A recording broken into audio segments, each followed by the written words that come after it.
Good morning, Lisa. How are you today? I'm great. How are you, Michelle? I'm great. I'm having a great day. Every time I get to these Opportunity Knocks episodes, I just feel so inspired by women like you who have created just such great platforms for other people to learn from. So I thank you for saying yes to joining me today. Oh, I'm really excited to be here. I love to have conversations that we can share with other people that I hope empower them with just new ways of thinking, and also to see different things that are possible. Exactly. So, for those viewers that are actually on the call, just as a reminder, Opportunity Knocks is a weekly podcast where we feature different female entrepreneurs and we focus on just that opportunities, how we make, take, create, and evaluate opportunities. And opportunity just sounds like such a basic word, but in fact, actually, it's so much greater than that. It really guides us in our different directions. So, Lisa Solomon, I am so lucky to know because Lisa launched the Antheneum Collective during the time that I had actually launched Empower Her. She was in one of my four founding groups, and I was lucky enough to coach her. And what's even like more impressive than that is Lisa has such an extensive background, having worked at Microsoft and some of the major tech corporations like kind of a pioneer in the tech industry, I want to say, especially being a woman. Yeah. Yeah. So, what I'd love for you to do is actually take our audience through a little bit about your background and how you ended up launching the Antheneum Collective. It's funny when you were saying pioneer, I was definitely one of the, you know, internet OGs. We were one of the Really? first people to really, realize that here is this amazing new technology coming out, the internet. This was at the point of dial-up. Like remember the days of AOL and Prodigy. Yeah. It does date us a little bit, but I knew Yeah. at that point in my career that this was going to change everything, that this internet thing. And I jumped on the bandwagon and I said, okay, here's an opportunity Mhm. that I think will define how we communicate forever. And I want to be a part of that. And when I first started, I took whatever opportunity I could, which was basically just convincing people to have websites, which then parlayed itself into working with brands and ad agencies to see, wow, how could we advertise and how can we connect to customers in a totally different way through the internet, Mhm. which led me to Microsoft. I was one of the first people hired there I was actually the first person in Los Angeles to be hired to work with the brands and Wow. ad agencies in Southern California. And we created, the ad units and the standards that are still used today and really pioneered kind of how the internet can be used to market and advertise your products. It was incredible. So I was there for about 12 years, also went to NBC Universal for 5 years. Very similar in terms of that sort of pioneering spirit. Especially the Because, entertainment business kind of followed. yeah, and I think what's really interesting about it is that when I went there, the big change, and we're seeing it today more than ever, is this evolution from watching television during prime time. Remember where it was must watch TV and you'd have to Yes. be there at 8 o'clock to watch Friends or whatever it happened to be? That totally changed, right? We don't watch, I mean, most people don't watch television when it's on. They go to their streaming services, and now there's a million streaming services. Exactly. So much, So right? we really worked at pioneering how do you start thinking about moving those television ad dollars onto these digital platforms because consumer behavior was changing. And so one of the things I really love is this idea of innovation and how can things are changing. How do we kind of grow with them and how do we think differently as things change? And that was one of the things that kind of parlayed me into this idea of creating my own company because Mhm. if you're in advertising, marketing, or media, it changes all the time. And it's really hard to keep up. And it's really hard to keep up with the training. And so I really saw this opportunity to take all these people who are the OGs, who have been doing this for a long time, crowdsource knowledge, and really create the masterclass for the advertising business, where experts teach courses to help power up the next generation or people who are inspired and want to learn more. Yeah, it's really interesting because I see that about you on all levels of your life. Like you're always at the forefront of wanting to know and discover and sort of dissect what's next and how to learn more about it. That's something that I think you're really good at. You know. Yeah, I realize that I get very bored easily and I have to know what's next. Like I like that idea of just discovery. Like I feel like life is an adventure, and if you are always looking for that next discovery, it just makes it more adventurous and more fun. Yeah. So tell me, like, when you decided to, embark on the Antheneum Collective, like, was it one of those, was it like an immediate, like, oh, I have this idea, I'm going to move right in? Or was it a little bit more like, well, I'm not really quite sure. I need to test the idea. Like, how did you start? So I mean, originally I was going to do it with somebody else, and we kind of toyed with this idea together, and it didn't end up working out for us to do it together. And I spent basically a year toying with the idea and thinking about the idea and kind of, I don't know, marinating around all the different possibilities. But there was this point where I just said, that's it, I'm doing it. Hmm. I don't, I was doing other things trying to figure out, just what I wanted in life in general. But there was that point where I just said, this is it, I'm going to do it. And in January of 2019, I just said, let's build a website, let's do it, let's launch it, even though I don't even have a course. I'm Hmm. going to do this. And I had spent enough of the time in 2018 coming up with the values and the vision and the mission and the what did I want it to be. But there's that point where you just have to just say, I'm doing it. And Hmm.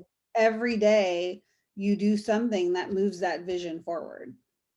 Yeah. And so do you think it's something that's innate within your personality, or that you're just determined and driven, or like how, because most people would say to themselves, okay, 2018, I'm thinking about the idea, 2019, I'm just going to do it no matter what. And I'm going to build a website. I don't even have a course.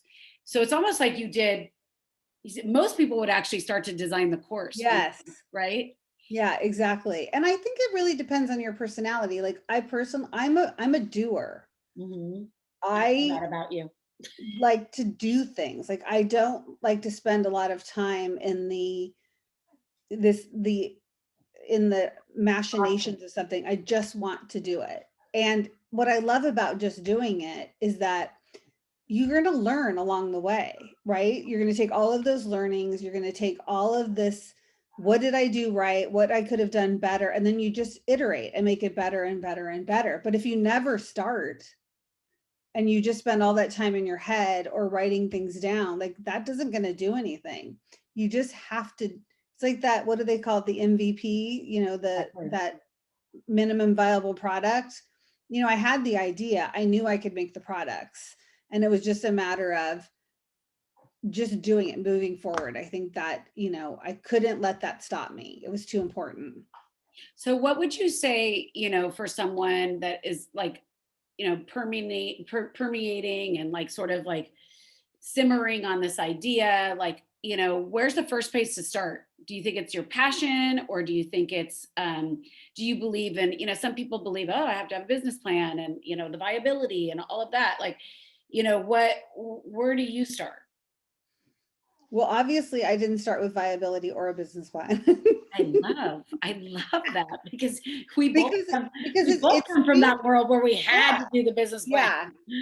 But You it's know? changing all the time. I mean, what I think, you don't know anything until you actually do it. And I think that's Absolutely. the part where if I was, if I had to go back in time, I would do the same thing, in that I would start with, you have to have a website, you have to have a value, you have to have a vision, you have to have a product, whatever that product happens to be. But once you just commit to whatever it is and you create that list of both strategies and tactics that you need. And every day you look at what can I do that moves this forward? And it makes everything else so much easier because the stake is in the ground. You've done it, you've committed. Mhm. So like every day when you think to yourself, like, okay, the stake's in the ground, and it's been 3 years or 2 years? No, too. 2 years. Okay. So you've done a lot of different types of programming in the last 2 years, right? So how did because some people could say like, oh, well, she started with this media planning course, right? And then she shifted to CBD. So tell me a little bit about like, how are you deriving your content? Like, is that by passion, or does it all relate back to advertising and So marketing? it all relates back to advertising, marketing, and media. That is the niche of Atheneum Collective. And what's been really fascinating about the whole thing is that the content is driven by the expert. Mhm. So I'm have the most amazing job right now in that I meet fascinating people who have incredible careers, and they have so much knowledge, so much experience that I love to harness and turn into these master classes. And they drive the content. Their experience drives what they want to share and what people need to hear. And I used the analogy today about like masterclass, for example. If you Mhm. go to masterclass and you take a cooking course with Thomas Keller, he's going to teach you how to scramble eggs. Mhm. I know how to scramble eggs. Yeah. I can go to YouTube for free and find out how to scramble eggs. Yes. But he has a very specific technique, and his eggs are definitely better than mine. Yeah. They're And probably fluffier. yeah, they are. I mean, it's great. Like I had no idea, like the chemistry behind it or whatever. But the point is that he could teach anything, but he's teaching something that his point of view, his experience, his knowledge, and I could do 10 courses on creating, scrambled eggs, but each chef or each person's going to have a different point of view. Yeah, So I use that. They drive so much of what we teach. I think what you're saying too is really important because often when you go to some platforms, they may change the content. They may drive what is being required or said, and so there's a lot of ownership for those who are actually coming forward. It also comes from the fact that you probably trust them so much. Yeah, oh, absolutely. And I think what's been really fun about this whole process is the level of trust they've put into me. Mm, You mhm. know, like I really feel honored that people are willing to share. And, like some people have gotten very vulnerable with if, had I known what I known, I might do X, Y, and Z different. Mhm. And that's what's so great about it is that it's each person's experience, and they trust that I will help them to create something that is, a course that somebody's going to learn from, that can be inspiring, but that's also well produced and edited so that people can pay attention. Because I think the one thing that everyone, no matter who you talk to, doesn't have enough of is time. Yeah, exactly. Everything has to be quick, bits of information, Mhm. but like very specific takeaways so that everybody can digest it, right? Exactly. Absolutely. So tell me, do you think you'll do a course yourself? Oh my God, it's so funny. Yes, I will I for have sure. been wanting to see if you will do a course yourself because I actually think you have so much wisdom to share. I'm trying to figure out exactly what I want. Every time I think I have one, then I meet somebody else who's going to teach something that I want to do. But I don't know. I'm really thinking through what does that look like? Because I've been in this for a long time as well. And it's interesting because I think it's because I'm really good at seeing in other people what I think they should teach. I need But someone You're, basically you're to do good the at same thing for actually, I think me. one of the things that made you a great executive was actually that you're good at leading people and seeing the value in each individual person. Like I've seen you do that in the groups actually. Yeah, and it's something I actually really, really enjoy. Hmm. And so maybe there's a course around that. But yes, I think that what's really fun is that we're creating courses on two levels. One is the day-to-day skills of a role within advertising, marketing, and media, whether it's media planning or media sales or digital production or whatever. But there's also these, we call them like sort of the power skills, the things you have to know how to do just to be good at your job. So Mhm, we've got negotiation skills coming. We've got a happiness course coming, like mhm, more of those softer skills. We've got a leadership course. mhm.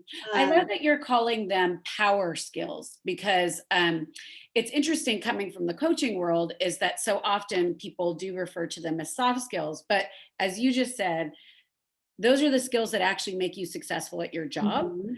Is that you can be an expert in a specific category or thing, like say you're a designer or you're the actual person who's producing the event, or director or whatever it is. But if you don't have the leadership skills, or if you don't know how to make your team happy and can't tap into that, that's like the greater value on some level. Can't be Absolutely. taught. It always it you can you can't always teach that. That's a gift that comes to you very naturally. I think it's harder to teach, but I think it's something people can practice. So if in those courses, like the happiness course, for example, there's principles shared, but so much of it is activities and things that you have to do because your happiness is something that you are responsible for. No one can make you happy. Only you Absolutely. can make you happy. Yes, it's actually it's a daily choice for people. It's the growth mindset that, Absolutely. whether or not you choose to see the good in what is happening, and even if it's not something positive, right? So tell me the with your company and when you look forward, like how do you see like your growth happening? Where do you see yourself going next? So for example, in this year, I'm really concentrating on enterprise level deals. So really working at both large publishing companies to share the courses. I'm talking to major agency holding companies, small to medium sized advertising agencies, sales companies, companies that, where I was in the ad sales part of the business. So the publishing companies, people who are in ad tech, for example. There's so many companies who need help with training and professional development. And with COVID, it's not like you can bring people in anymore. No. Having these courses that are on demand, self-paced, you can do wherever you are, but that are engaging and dynamic and taught by experts. I think, one of the things I'm finding, I just talked to somebody today who works at a major ad agency, and this is exactly the kind of training that they're looking for, especially because it's different and it's coming from people who've been it's very job relevant. Yeah. So when you talk about enterprises and you're talking about publishing companies, are you talking specifically like related to ad agencies or actual larger corporations that are hired by ad agencies? Yeah, both brands and agents. Yeah, exactly. And Mm, that's what's so great about it. And let's face it, there is no business that does not have a level of advertising marketing.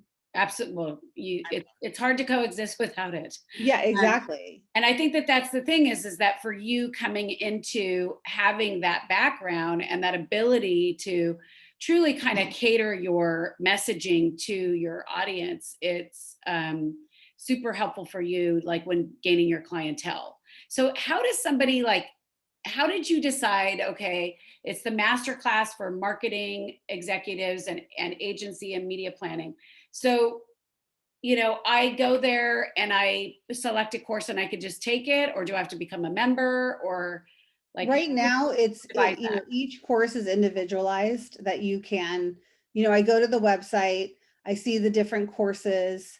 I could take one, I could take two, I could take as many as I want, but they're each priced individually. Once the membership absolutely makes sense, and as the community grows, that's sort of where we're moving forward.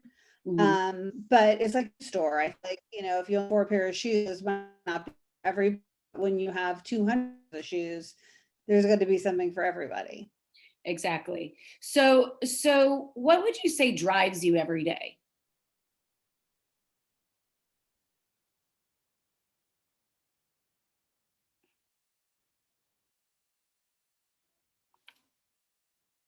See what's happening. It seems as if the Wi-Fi is a little unstable, friends.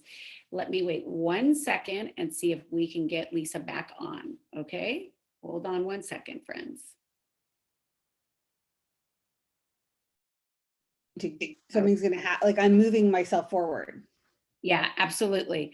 But what would be like if you were to pick like a word that would be so important to you in describing yourself? What would you say it would be?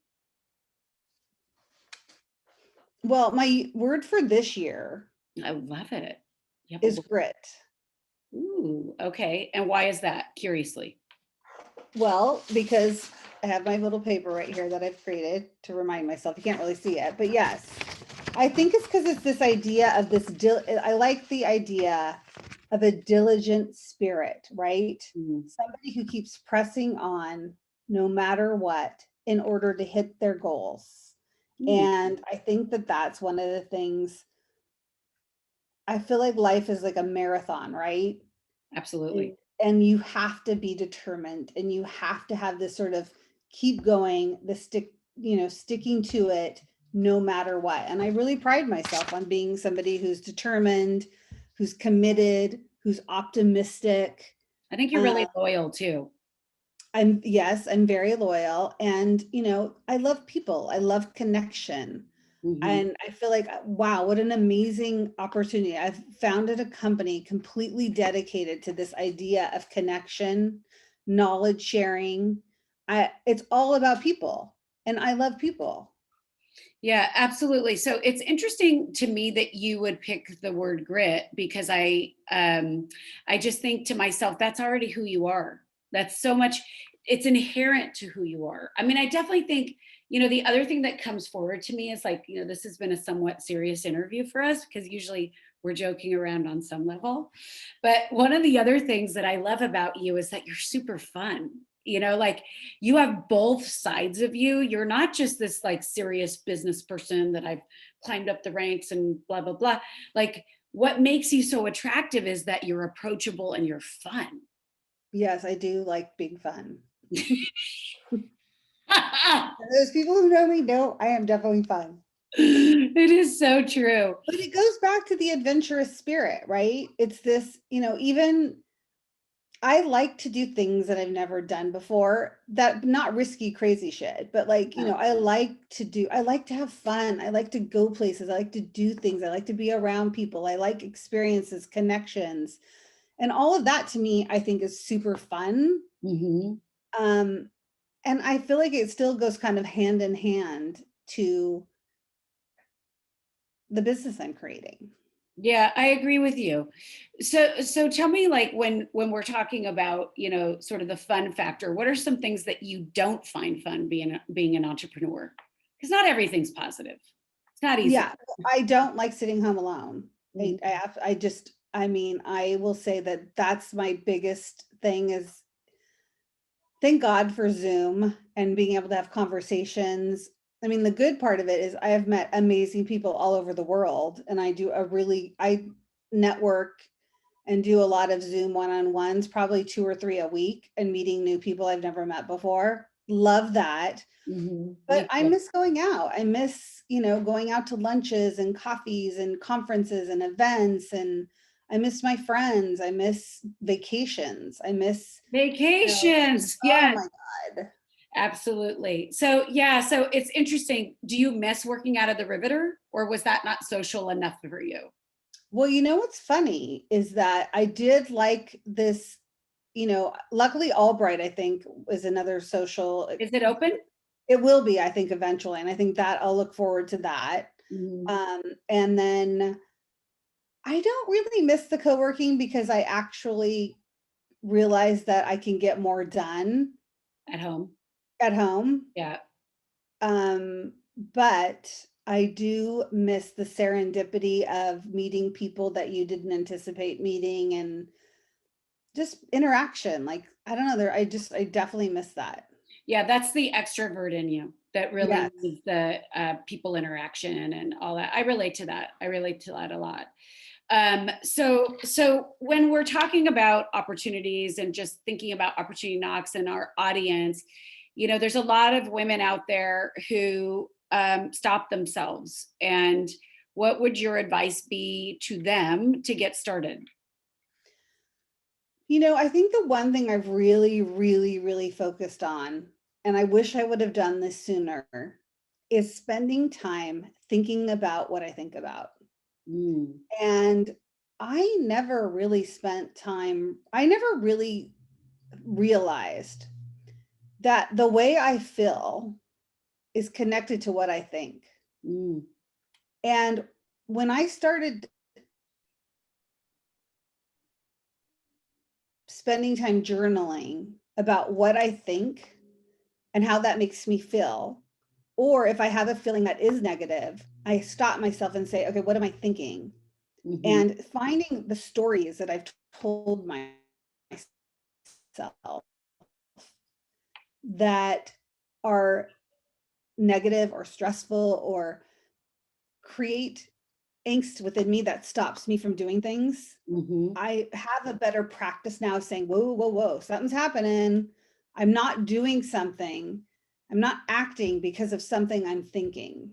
And mhm. stopping that cycle and starting to say something's going on. Like And what if I created have to that? send Like, an how did email, you start to, because that's like growth mindset stuff and that's yes. reflection and, a lot of different things, but how did you choose to do that? Like, what was the impetus that created that opportunity?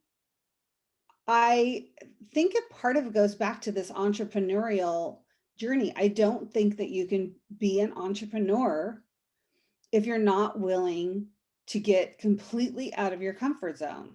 Absolutely. I mean, it's for me, I There's mean, maybe nothing if like you've a always been personal one. growth journey. There's nothing like a personal growth journey than being an entrepreneur.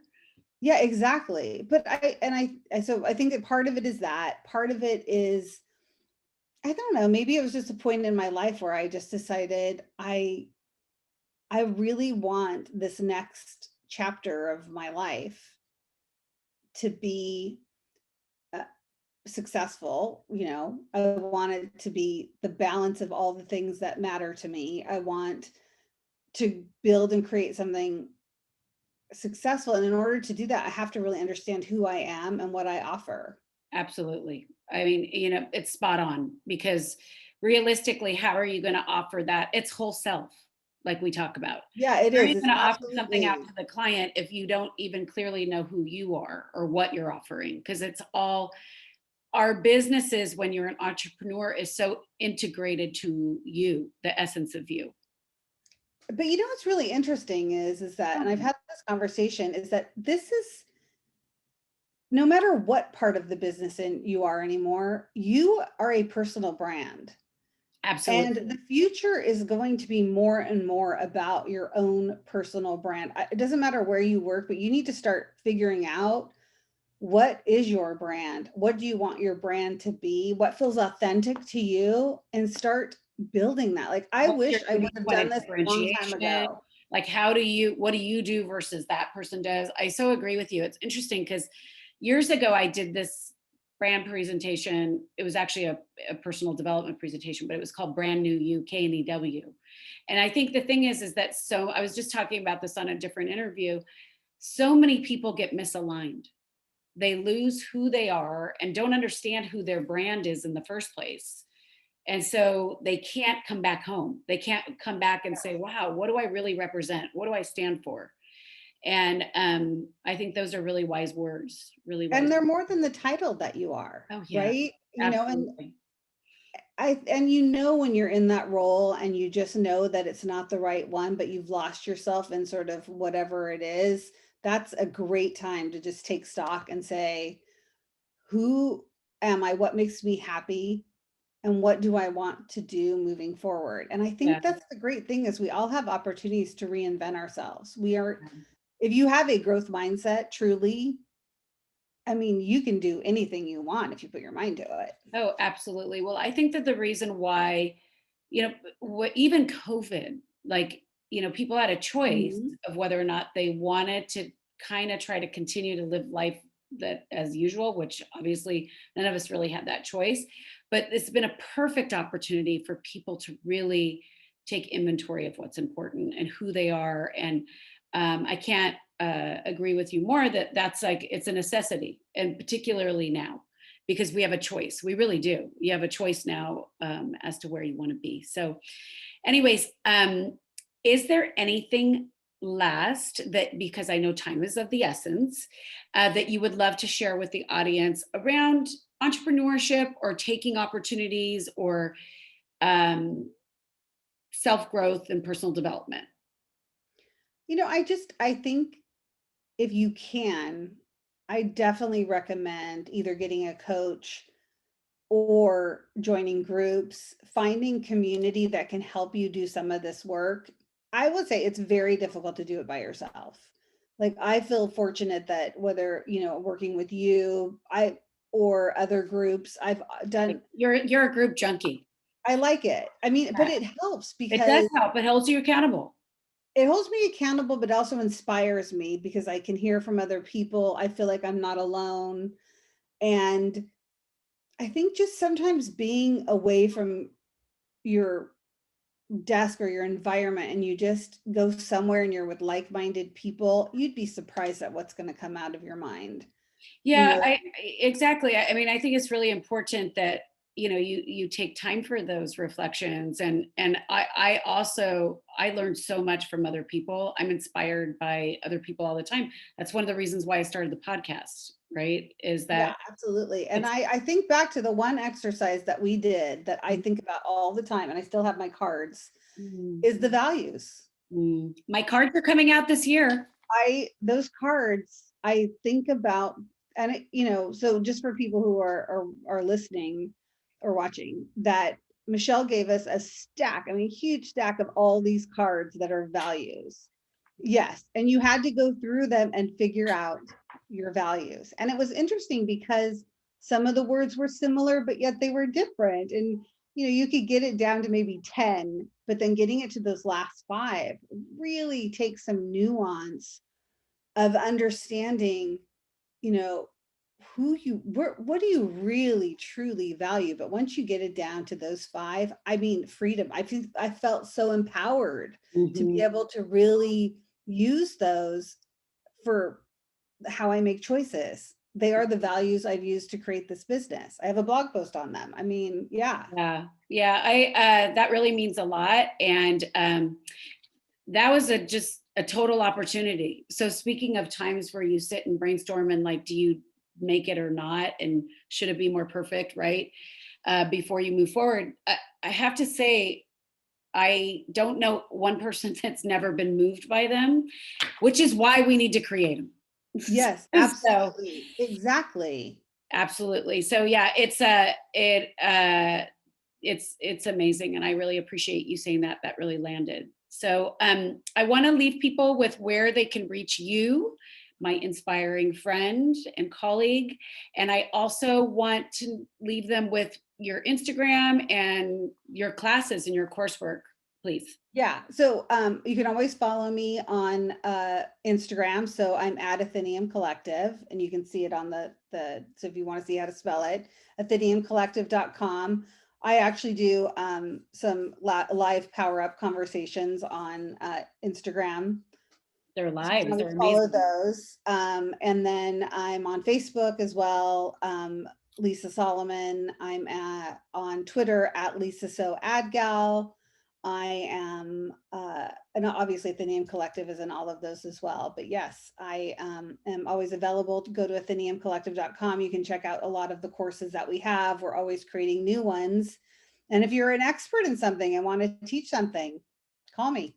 I'm Call, always open. call her. She's there. Exactly. All right. Well, thank you so much for your time. I'm so grateful for our relationship, and that I Yeah. can call upon you for so many different lights and wisdom. So uh, I'm